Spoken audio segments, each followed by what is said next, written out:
여러분 반갑습니다. 반갑습니다. 오늘은 분단의 현실 앞에 선 한국교회의 역할이란 제목으로 주님 마음을 나누겠습니다. 오늘은 교회력으로는 성령 강림 후 5번째 주일인데 또 한국교회 특별히 우리 예장통합에서 총회에서 제정하기로는 북한 선교 주일이기도 합니다. 왜냐하면 이번 주 중에 이제 6.25 전쟁이 있고 해서 그렇습니다. 오늘은 이런 시기적인 상황 속에서 하나님께서 우리 그리스도인 청년들이 어떤 마음을 가지길 원하시는지에 대해서 좀 나누려고 합니다. 우리 오늘 함께 읽은 말씀은 이사야의 말씀입니다. 여러분 이사야 좀 잘 알고 계시나요? 이사야는 좀 독특한 예언서인데요. 분량이 방대해서 그런 것도 있지만 이사야는 한 사람이 한 세대에 쓰여진 예언서가 아니라 기원전 8세기부터 5세기까지 한 몇백 년에 걸쳐서 기록된 좀 독특한 예언서입니다. 그래서 이사야 안에는 그 여러 시대 상황들이 많이 반영이 되어 있는데 그 중에서 오늘 읽은 58장은 그 중에 마렵인 기원전 5세기경의 상황을 좀 반영하고 있습니다. 여러분 그때 무슨 일이 있었냐면요, 페르시아가 그 바벨론을 집어삼키면서 그러니까 이스라엘이 그 바벨론에 의해서 멸망했거든요. 그래서 포로로 다 잡혀갔어요. 그런데 이후에 페르시아라는 또 거대한 제국이 일어나서 바벨론을 집어삼켰습니다. 그리고 펼친 정책이 뭐냐면 바벨론과 달리 바벨론이 잡아왔던 그 모든 포로들을 다 자기 땅으로 돌려보내는 귀한 정책을 펼칩니다. 그러니까 우리 국가 안에 우리 제국 안에 묶어놓고 노예로 부리겠다가 아니라 다 자기 국가로 돌려보내서 이제 나름대로 다스리던 나라들의 민심을 좀 얻으려고 한 부분이 있겠죠. 거기서 다스리겠다라고 하는 그 귀한 정책을 썼습니다. 이 귀한 자체는 참 감사한 일이었지만 그래도 이제 지배 제국이 있잖아요. 여전히 지배 제국 페르시아의 그 무거운 세금 정책은 좀 유지가 됐던 것 같습니다. 그러다 보니 이스라엘 사람들은 여전히 이 경제적인 어려움에 시달리고 있었겠죠. 그러다 보니 이스라엘 민족 사이에서조차 좀 문제가 일어나기 시작했는데 그게 어떤 문제냐면 그 이스라엘 민족들 사이에서도 유대인들끼리도 채무를 다 갚지 못해서 빚을 다 갚지 못해서 노예로 전락하는 일들이 일어났습니다. 같은 민족들 안에서요. 힘을 합쳐서 함께 나라를 재건해야 할 시기에 참 이기적인 마음으로 서로를 무자비하게 대했던 시기가 바로 요 주전 그러니까 기원전 5세기 가량의 그 이스라엘의 상황이었습니다. 그러니까 이사야가 이런 상황 속에서 하나님의 말씀을 대언하기 시작합니다. 그런데 이제 오늘 이사야의 이야기를 쭉 읽어보니까 이스라엘이 그런 와중에서도 그 신앙생활을 나름대로 좀 유지하고 있었던 것 같아요. 이스라엘의 신앙생활이라고 하면 크게 3가지가 있습니다. 혹시 감이 오세요? 예수님의 산상수훈에서 약간 순서대로 나오는 거기도 한데 구제와 금식과 기도입니다. 이스라엘 사람들은 이거를 신앙생활에 대단히 중요한 요소로 생각하는 거죠. 구제와 금식과 기도. 나름대로 신앙생활을 유지하고 있었던 거죠. 그런데 이제 문제는 그 신앙생활이 삶과 동떨어진 것이었고 그들의 삶은 신앙을 반영하지 못한 삶이었다는 게 문제였습니다.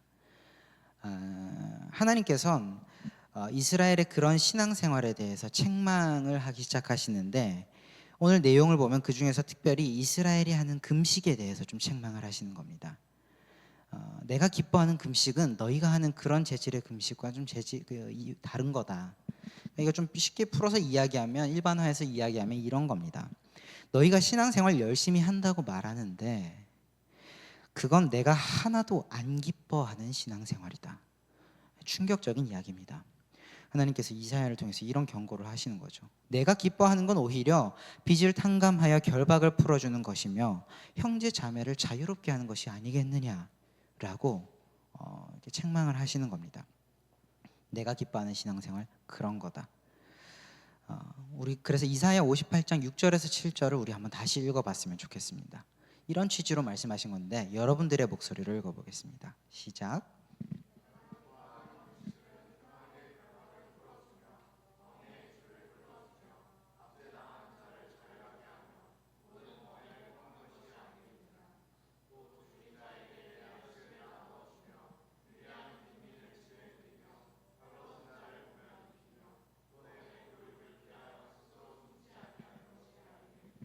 아멘. 좀 신앙생활 나름대로 열심히 하고 있다고 착각하던 이스라엘 입장에선 충격적인 이야기였겠죠. 뒤 이어지는 8절 9절의 말씀은 감사하게도 너희가 이렇게 행한다면 내가 약속 하나 하마 내가 너희의 하나님이 되어주겠다. 내가 너희의 삶을 보호하겠다. 너희가 고난이 닥쳐와서 주여 나를 도우소서라고 내 이름을 부를 때 내가 여기 있다라고 응답하겠다라고 약속해 주시는 겁니다. 너희가 이렇게 행한다면. 오늘 말씀은 한마디로 형제자매의 고통 외면하지 말고 민족 아픔에 무관심하지 말고 그들을 돌보고 살펴라. 그러면 내가 너희를 돌보겠다라고 하는 하나님의 말씀입니다. 바로 이 말씀이 오늘 하나님께서 우리 청년들에게 주시는 말씀입니다. 이 점에서 한번 질문해 보았으면 좋겠습니다. 오늘 우리 세대 기독교인들은 우리 세대들이요. 한국 기독교 전체를 이야기하는 게 아니라 우리 세대 기독교인들은 과연 민족의 아픔, 사회의 아픔에 얼마나 관심을 기울이고 있습니까? 이 질문을 우리 스스로에게, 우리 공동체에게 좀 던져보았으면 좋겠습니다.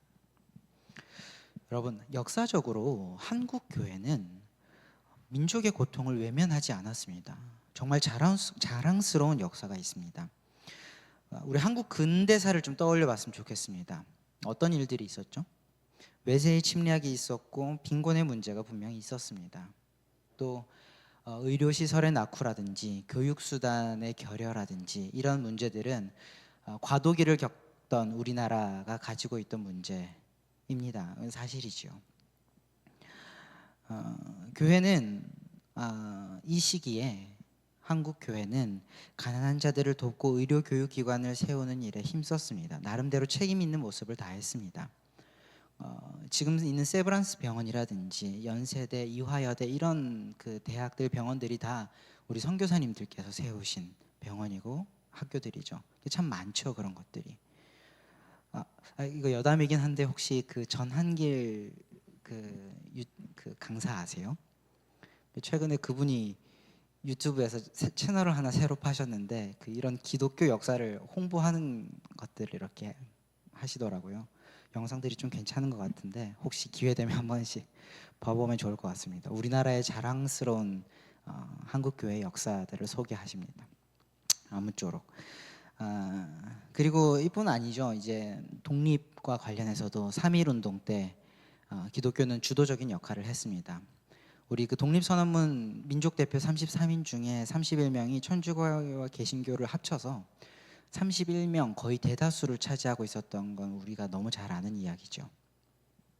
당시 이제 한국 안에 기독교인 수가 많지 않았음에도 불구하고 이런 비율로 한국 안에서 주도적인 역할을 했다는 건 정말 기독교의 자랑스러운 일입니다.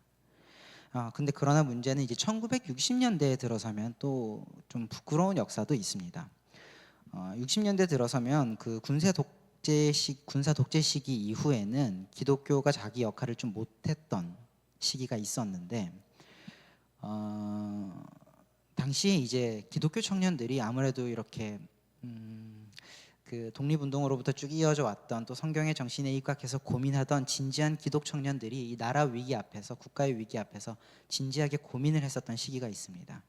그런데 이제 그 선배들의 이야기를 들어보면 그때 이제 한국 교회가 그 청년들의 고민을 외면했다고 합니다. 너희는 그저 종교적인 영역에 머물러 있어라라고 권면했다고 하죠. 당시 한국 교회는 이 신앙과 세상을 좀 이원론적으로 분리하는 경향이 있었습니다. 우리가 지금 극복해야 할 것 중에 하나가 그건데 어쨌든 그런 경향이 있다 보니 아까 말한 것처럼 그냥 종교적인 영역에 머물러 있어라라는 권고가 있었고 이런 한국 교회의 태도가 사실 지금 우리 한국 교회를 한국 민족의 중심이 아니라 변두리로 밀려나게 만든 원인이라고 분석하기도 합니다. 부끄러운 역사이지요. 오늘 우리는 이 한국 교회 역사에서도 교훈을 좀 얻어야 합니다. 역사에서 교훈을 얻어야 되잖아요. 교회가 민족과 이웃의 아픔을 외면하고 자기 자신만을 위해 존재할 때 교회는 사회에서 소외될 수밖에 없습니다. 이거 순리입니다. 소외된 자리에서는 교회의 존재 이유인 살아계신 하나님과 시대를 매개하는 역할을 제대로 감당할 수 없습니다. 바꿔 말해서 이 소외된 포지션에서는 살아있는 복음을 세상 가운데 전할 수 없다는 얘기입니다. 우리에게 복음을 온 천하를 다니며 두루 다니며 복음을 전하라고 명령하신 예수님의 말씀을 우리가 이행하지 못하는 죽은 교회가 된다라는 이야기입니다. 이 점에서 교회는 민족과 사회의 아픔을 외면해서는 안 됩니다. 이거 꼭 기억해야 될 부분입니다. 지금 이 이야기는 기독교란 이름으로 포장되어 있는 민족주의 이런 거를 이야기하려는 게 아닙니다. 이렇게 말하는 이유는 이웃의 아픔에 공감하고 책임을 다하는 것이 성경의 정신이요 하나님의 뜻이기 때문입니다. 이사야를 통해 전하신 하나님의 말씀과 한국 교회의 역사가 바로 이 동일한 목소리를 내고 있습니다. 우리가 그 외에도 여태까지 나누었던 수많은 성경의 증언들이 바로 약자들의 아픔, 이웃들의 고통을 외면해서는 안 된다라고 외치고 있지요. 그렇다면 오늘 우리가 주목해야 할 이웃의 아픔은 무엇일까? 우리가 그걸 한번 고민해 봤으면 좋겠습니다. 우리가 마주한 민족의 아픔이 무엇일까? 우리가 직면한 사회의 아픔이 무엇일까? 참 이 주제를 던지고 나면 마음이 조금 답답하죠. 우리가 한두 가지로 다 말할 수 없을 만큼 많은 어려움이 있는 게 사실입니다. 그러나 오늘은 6.25 전쟁일이 다가오고 북한 선교주의를 보내고 있는 만큼 오늘 우리가 주목하고 싶은 부분은 다름 아닌 분단의 아픔입니다. 여러분, 분단이 아픔인가요?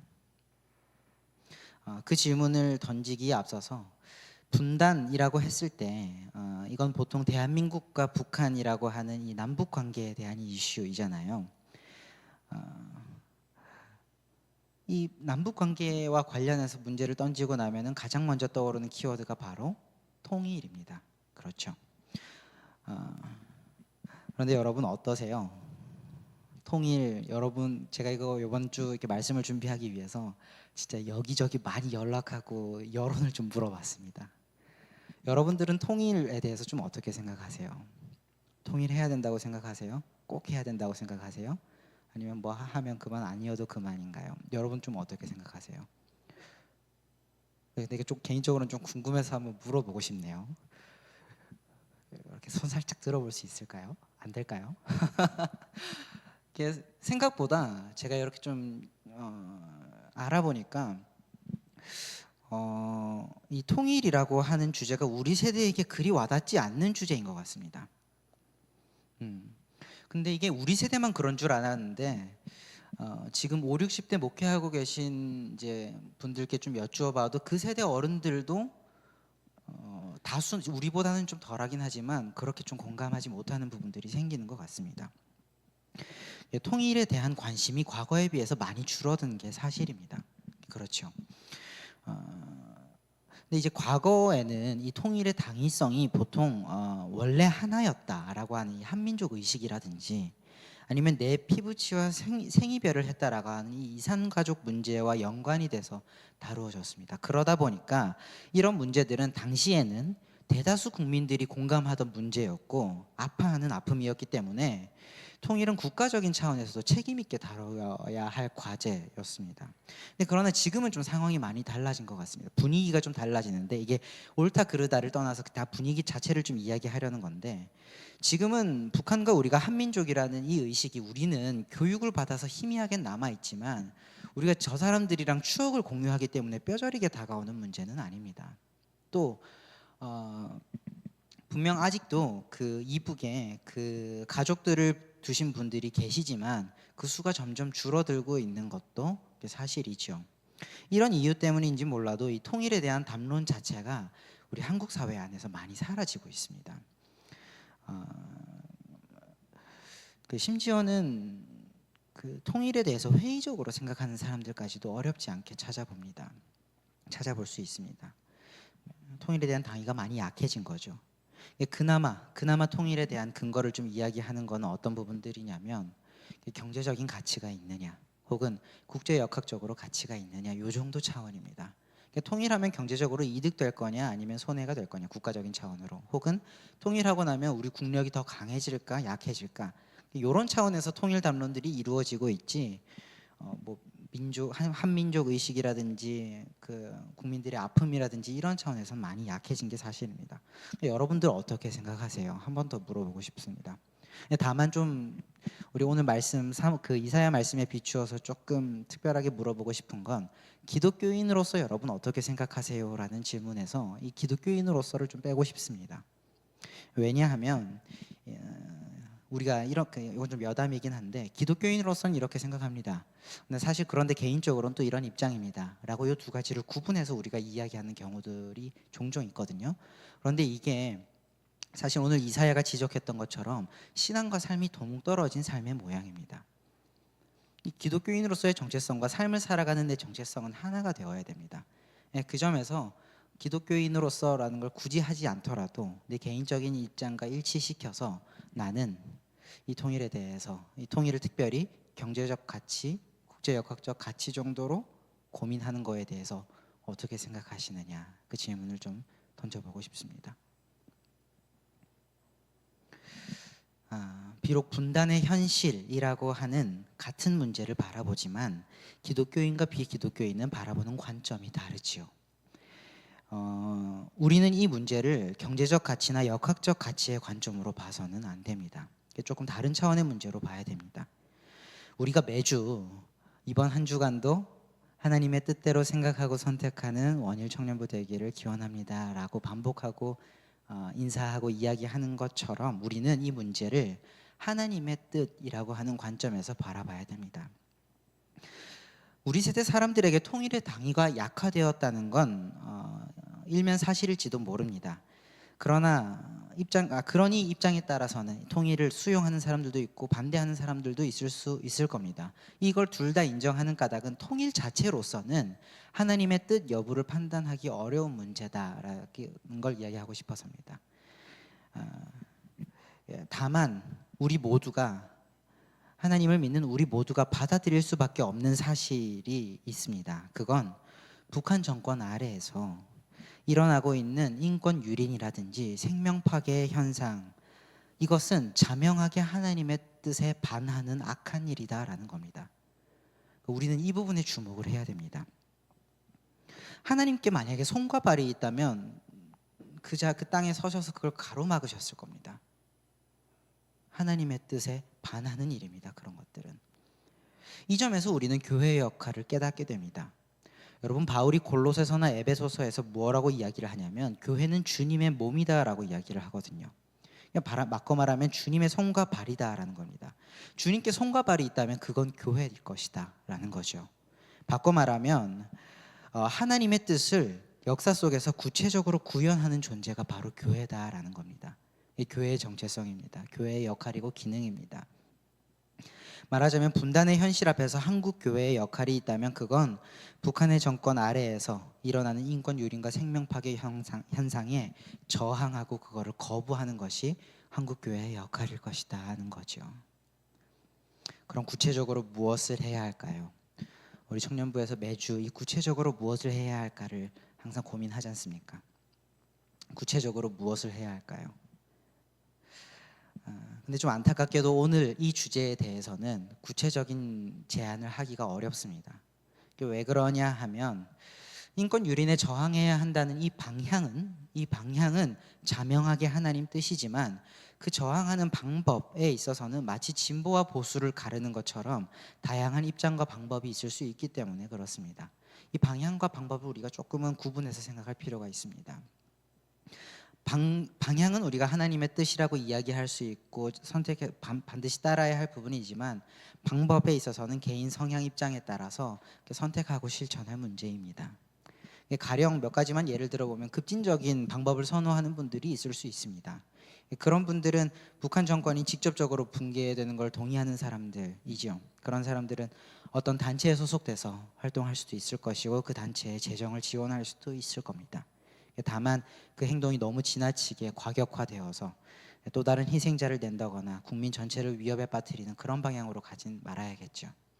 또 한편으로 반대로는 좀 온건한 방법을 선호하는 사람들도 있을 수 있을 겁니다. 탈북민을 돕는 방법이 대표적이죠. 목숨을 걸고 탈북한 사람들이 대한민국에서 잘 정착할 수 있도록 다방면으로 지원하는 방법이 있습니다.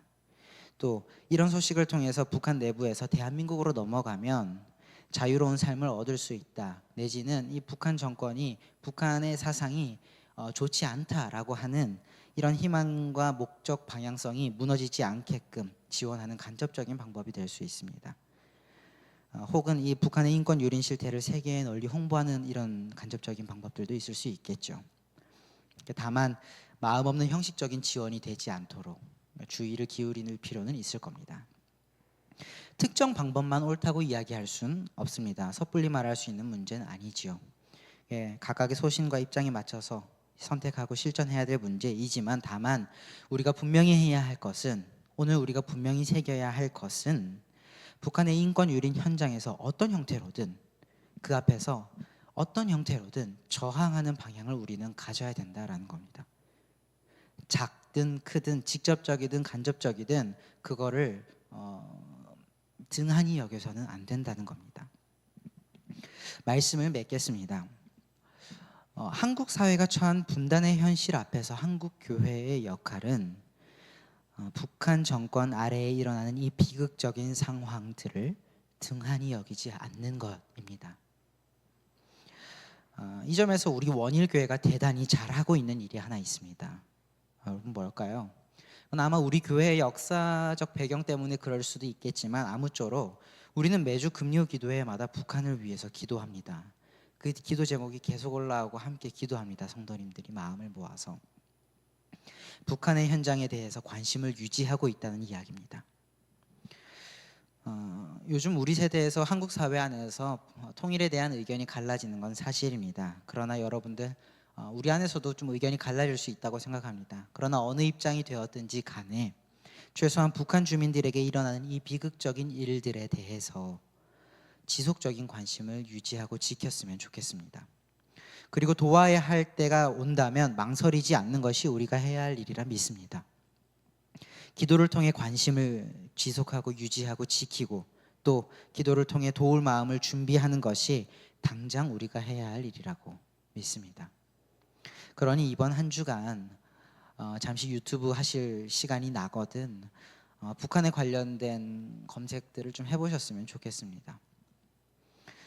그리고 북한과 관련하여 기도하는 시간 역시 좀 가져보았으면 좋겠습니다. 시간을 정해서, 그 시간을 따로 정해서 좀 기도하는 시간들을 가졌으면 좋겠습니다.